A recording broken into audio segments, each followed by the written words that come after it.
Barry Heaver here again, everybody. We're going to do a water change in high speed. We're going to remove some plants, trim some plants, relocate some plants. I'm going to relocate some snails to the trash can. And then we're going to come back and we're going to talk about it all at the end. Enjoy.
Here you're going to see me relocating some dug up cardinals repens that the corridor can't seem to leave alone. They dig them up and they float to the surface, and then I replant them, and then every week or so I have to replant some different ones because they dig new ones up.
Here you can see from a closer angle the wisteria on the two corners in the back and in the center in the foreground.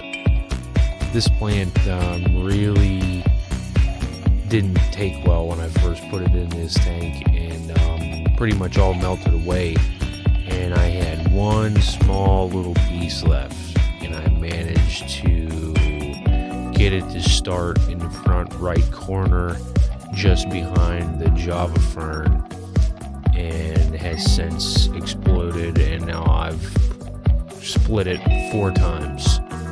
So it's doing pretty well now.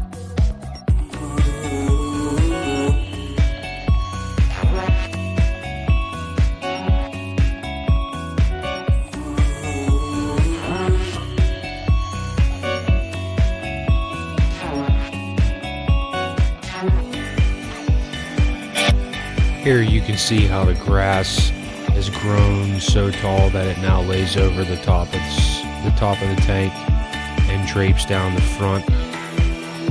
I probably should trim this up a little bit if I wanted the light to get to the bottom of the tank, but to be honest, I think it looks pretty cool, and the fish seem to like the cover that it provides them. I notice they stay on that side of the tank and hang out underneath the grass quite a bit more.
Here's a look at a couple of the assassins. I put these guys in here to try to cull the pond snail population, and I'm pretty sure they're doing a pretty awesome job because there are empty pond snail shells all over the substrate in this aquarium. I introduced 3. I believe 1 died immediately. I think the other 2 mated because I've counted at least 3, maybe 4 at one time. And like I said, I'm about 100% certain that the 1 out of the first 3 that I introduced died immediately. So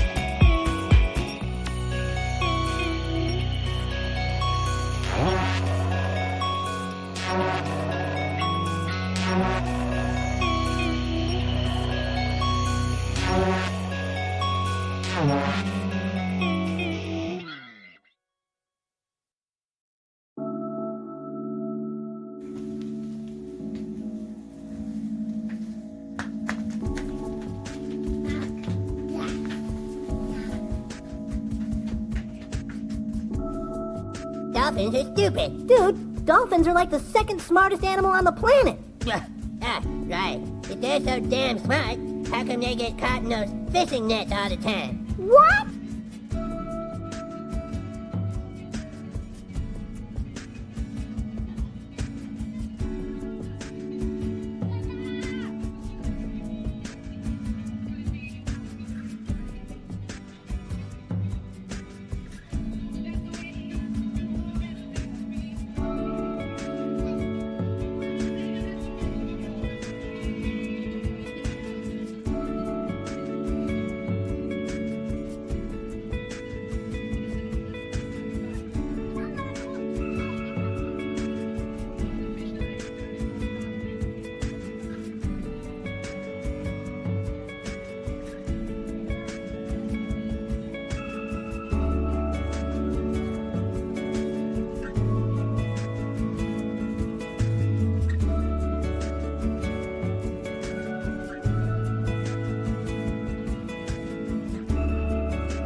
Well, as you can see, everybody, it's nighttime in Giza. Got the lights turned down pretty low because it's really past their bedtime. I'm just taking the opportunity now to kind of end this video here with a little commentary. A lot's changed since my last update. This is kind of like a 1-year update on this tank because I got it in December of 2018 and it is December, well, just about December 2019. So this is really about a 1-year update on this guy. You know, we've moved quite a bit of stuff around. Quite a bit of stuff, actually. It's really not like original at all from when it started. The only thing original probably is this log in the center, really. I mean, there's some original stuff in there, but it's been moved around. Its location is not original anymore. A few of the original fish, obviously. Big tiger in the back. He's original. A few of these rasboras here are original. These snails definitely aren't original. They're everywhere. Got a Fluval 200-watt heater in the back there. That's definitely key. Keeps the water like 78 constant. It's winter time, so it's cold down here. Over here, the lights are off all the way. I got a couple of the rasboras over there. We got some diatom algae going on over there too, also, but it's not too bad. It's actually doing pretty good over there, considering these snails right here. Snails are something else. The grass grows all the way up over the top now, and the snails at night when the lights are off, I just turned this light on low, just turned it back on, and the snails are just, I'll pick 100 off a day, there's 200 more 10 minutes later. It's really kind of crazy. I got a Siamese algae eater in there. We had a little bit of a hair algae problem, the black hair algae, and one Siamese algae eater really just took care of the whole thing. Golden Chinese algae eater in here. He's a little bit aggressive. But supposedly they get up to like 11 inches. He was supposed to be a Siamese, but turned out to be a Chinese algae eater. A golden one. Everything's doing pretty good though.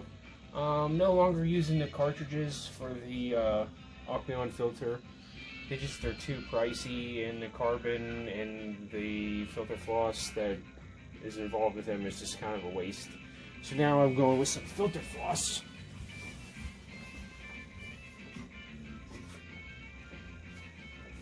This stuff, it's blue on one side, white on the other side. I don't know if you can make that out, but just cut bits and pieces of this off and put it in the filter. And I have a sock in there with some media, some ceramic media, and it's just really like, it's no problem at all. It's probably doubled, maybe even tripled the surface area of the bacterial sponge in the filter system. There's just a lot of open space back there, so I ended up like totally coming up with a whole new thing for that. So now it's kind of like a 3-layer cake in there. I got filter media first, the ceramic media first, in a sock. It goes through, the water goes through there, ends up going through what is in there now. There's actually a carbon disposable little pad in there just to kind of clean up, because I had a little bit of an algae bloom, I think, in the water column. Or not algae bloom, bacteria bloom in the water column. And it was just helping to try to polish the water off. And it's probably just about done and ready to be thrown out. But other than that, it's just the filter floss in there. And I change it out when it gets full and gunked up. In between all that, just kind of rinse it out in cold water. Give it a few squeezes. It lasts probably about 3, I don't know, maybe 2 or 3 changes before I have water changes before I have to completely change the filter floss. So this is like $8 for a big 4-foot roll, so it's quite a bit less expensive. I have the pump off now. It's on a timer, and the pump The filter hang on the back filter turns off at night, along with the air stone that's in the corner that runs during the day.